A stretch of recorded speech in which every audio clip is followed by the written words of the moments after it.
Hello again, this is Mark BH70 on the 27th, I think it is, 27th of May, a Friday, and here I am, and if you could see that, my face wasn't blurry. Here I am, and this is May, I think it's 27th, Friday of 2010.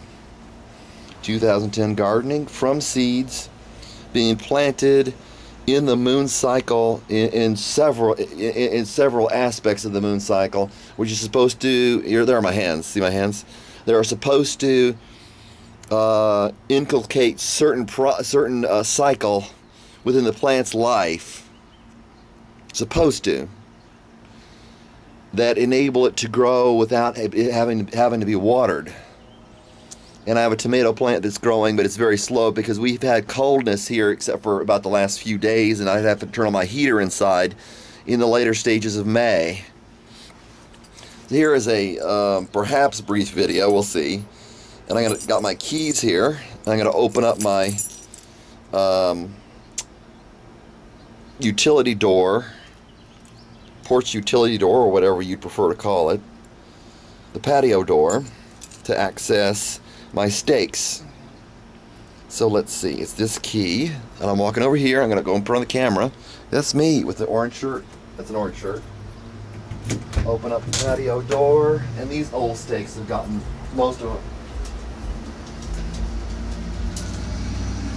of these old stakes have gotten weathered. And maybe leave the patio door open in case I want to put some of these stakes back, which I probably do. Keys in the pocket. Hello everyone. Gardening is a wonderful thing. Up. Pick it up. If you never become a farmer or anything like that, still pick it up.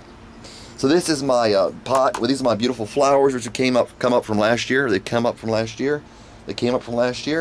And I'm going to use 2 stakes this year since I learned a lesson from last year. These are my stakes that are rather weathered.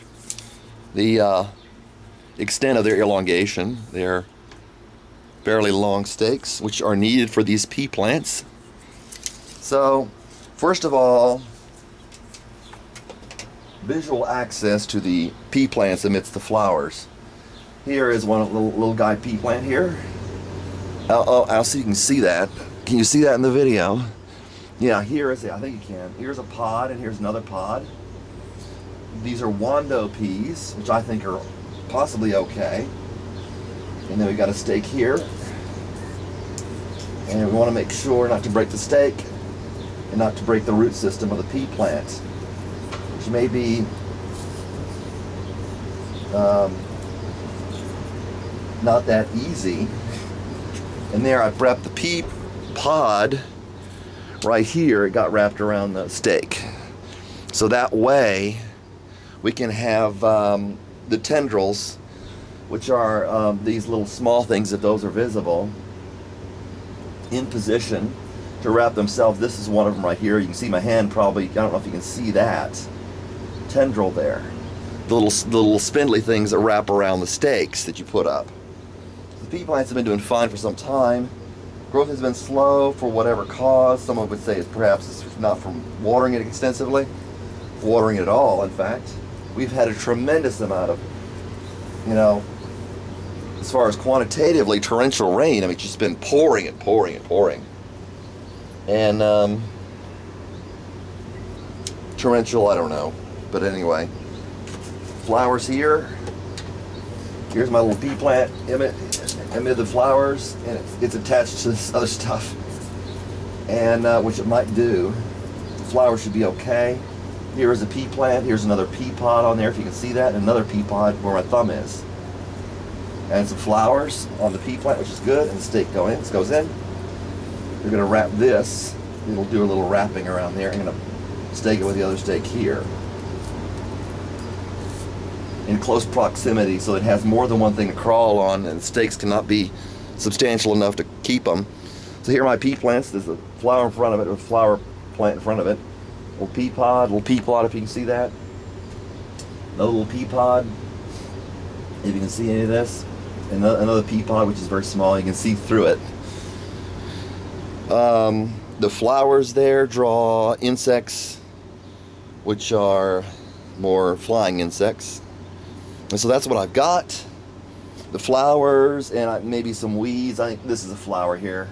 This, I don't know what that is, and I just don't want to guess and try to yank it. These, of course, are flowers. Late May here. And we disengage and remove. We have, I believe I planted these all from seed. One of these may not be. This is a parsley plant. I believe it's from seed. I think one of them may not be. I think they're all from seed. This is an old parsley plant that went crazy.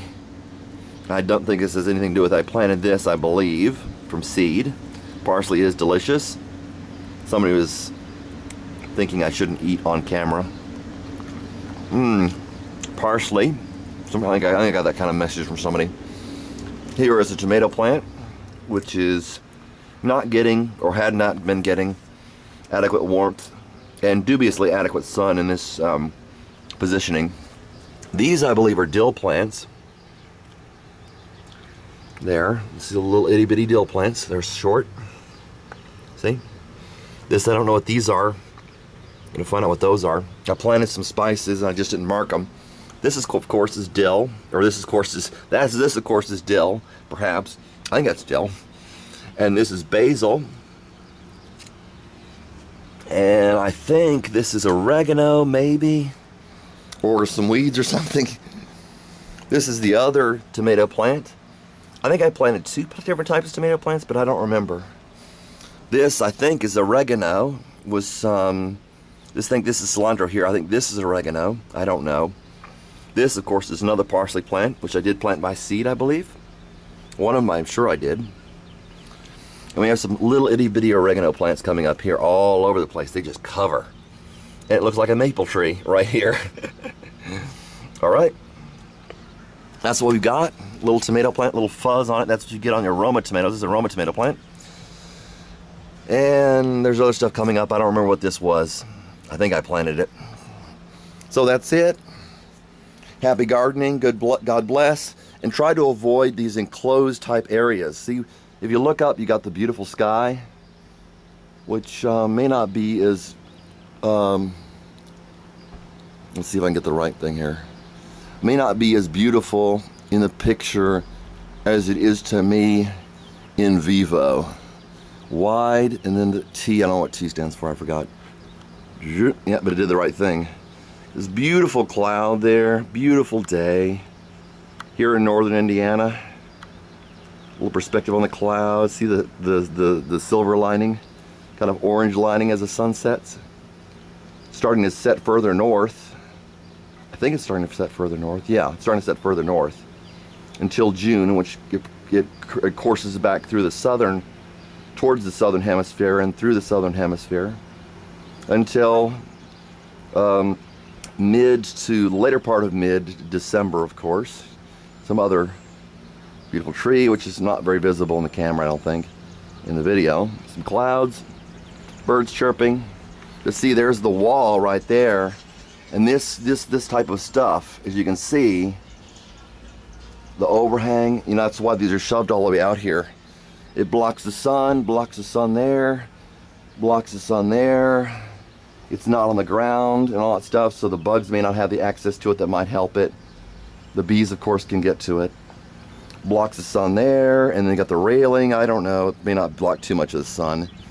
It's enclosed, it's kind of outside of nature, sitting here on the porch, outside of the ground.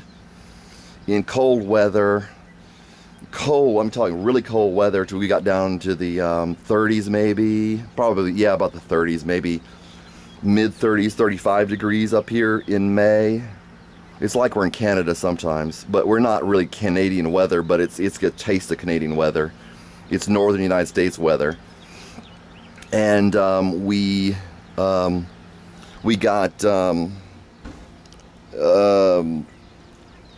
basically highs in the high 40s, about 50 degrees up until recently, which might be better for the pea plants, but for the other stuff, you know, I don't think it's necessarily better.